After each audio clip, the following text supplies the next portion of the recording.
चाहे बीकानेर के, नागौर के, तो कहीं कहीं काम करते हैं इसी नाते।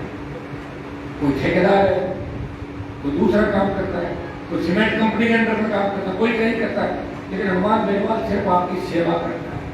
अगर मेरे नाम से कोई काम नहीं करता, मुझे पता लग जाता, मैं कहता हूँ शांत हो जाए भाई, घर बैठ जा, मैं यहाँ सेवा करने के आया हूँ। अगर मुझे दूसरे काम करना है तो पूरा राजस्थान और पूरा देश, पूरा बाहर जाके करूँगा। जहाँ मुझे वोट मिलते हैं वहाँ मैं कारोबार नहीं करता। और अगर एक भी उदाहरण आपको मिल गया तो प्रत्येक बच्चे को कहूँगा कि आप मुझे सवाल जवाब करना। हनुमान जी, आप भाषण देके गए थे, आपको तो बिजनेस चलता है। जब मेरी आरएलपी पार्टी, जब झगड़ा हुआ दिल्ली में मोदी अमित शाह से, कहा कि इसकी पार्टी का खाता चेक करो, इलेक्ट्रोल बोर्ड तो नहीं आया, तो उसमें 15 रुपए मिले थे खाते।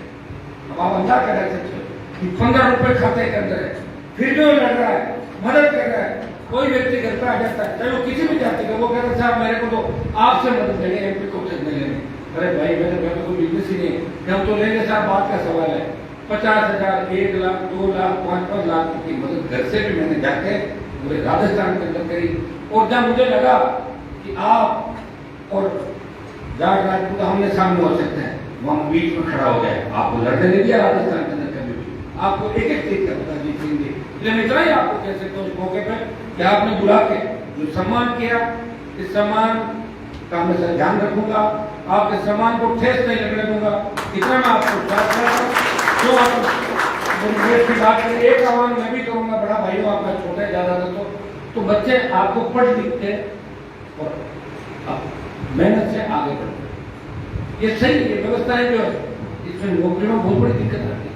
और आपने ये भी देखा होगा कि जितनी भी भर्तियां हुई, पेपर लीक हो गए, उनको रद्द करने की बात अगर कोई उठाता है, पेपर लीक के मामलों में खुल के कोई लड़ता है, आम आदमी, गरीब आदमी से कोई लड़ाई लड़ता है, हनुमान बेनीवाल है, उसके समाज का व्यक्ति बदमाशी करेगा, बदमाश है, उसके खिलाफ भी बैठेगा, पकड़िए बदमाश। एक व्यक्ति का मैं नहीं हूँ, और अच्छे लोगों के तो तैयार खड़ा मिलता हूँ। इसलिए मैं आपको कहूँगा, पढ़ाई लिखाई करें, आगे बढ़े। अमर छात्रावास हमारा नागौर का जो है, इसको और कैसे आधुनिक बनाया जाए, हमारे किसान छात्रावास को कैसे आधुनिक बनाया जाए, जाट राजपूतों को हजारों किस्से ऐसे एक दूसरे के कैसे काम आए देश प्रदेश के, हजारों किस्से, हजारों झमेला, हजारों मायरे भाग कर दिए। और कोई एक मुद्दा सोशल मीडिया पर चल गया, बच्चे उसको लेकर लंबे हो जाते हैं। थोड़ा सा सावधानी से चलें, उस बात को अपने नहीं बढ़ाएं। बूंदी का मामला आया मेरे पास, आप लोगों ने कहा तुरंत मैंने आवाज उठाई। बूंदी का ही नहीं, इस देश प्रदेश के अंदर जहाँ भी आवश्यकता पड़े, और हमारे जो भी लोग देवता थे, हमारे जो भी लड़ाके थे, जिन्होंने त्याग समर्पण किया देश और प्रदेश को बचाने के लिए, उनके लिए हमेशा हनुमान बेनीवाल उनकी वीर गाथाओं में साथ मिलेगा।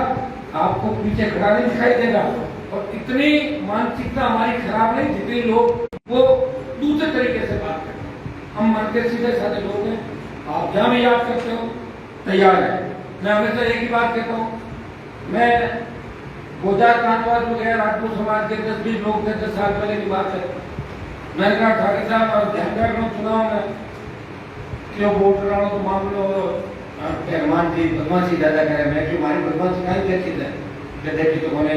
पर एक बात है कि वोट तो अपने बंदे में धर्म आशीर्वाद धरने, तो बोलो आप तो आशीर्वाद से काम चला है, और अब तो वोट ही डाल रहे सारे।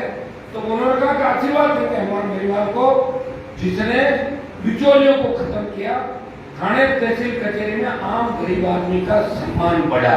कोई भी जा सकता है, तो समाज का सम्मान बढ़ा। नागौर से जो आंधी चलती है वो राजस्थान और देश के अंदर जाती है। इसलिए हमें जाट राजपूत भाईचारे का संदेश भी इस नागौर की धरती से देना है।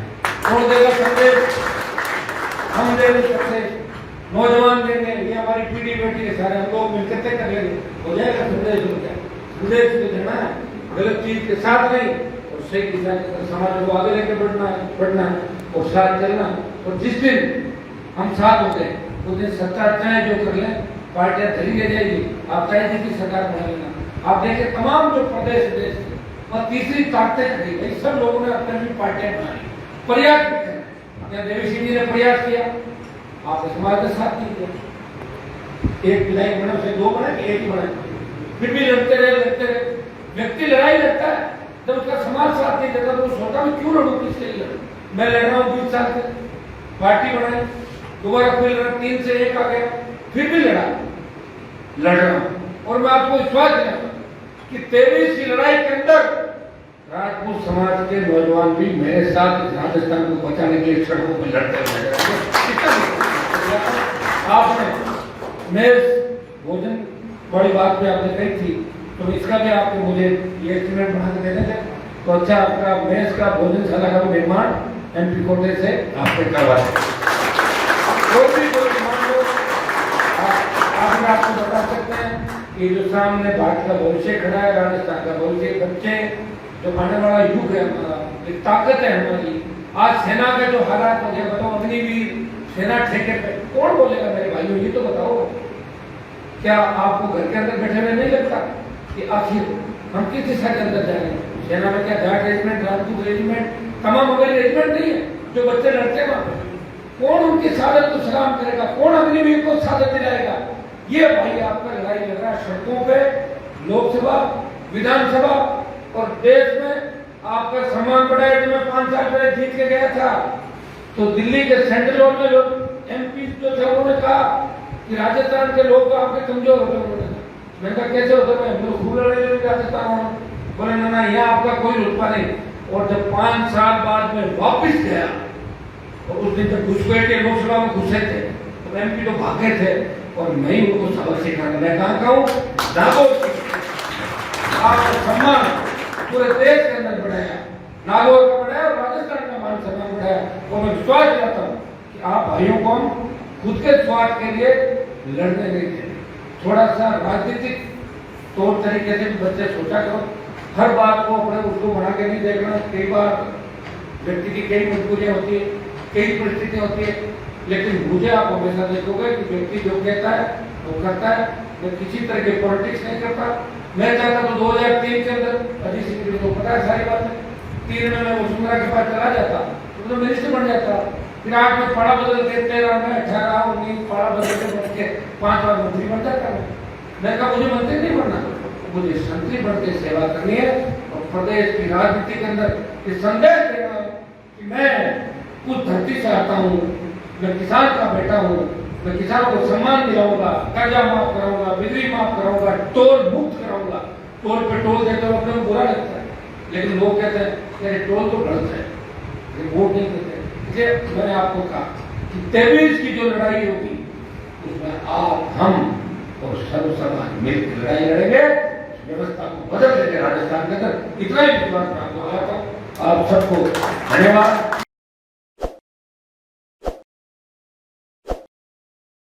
ताज़ा खबरों के लिए विजिट करें द फैक्ट इंडिया की वेबसाइट और डाउनलोड करें द फैक्ट इंडिया ऐप।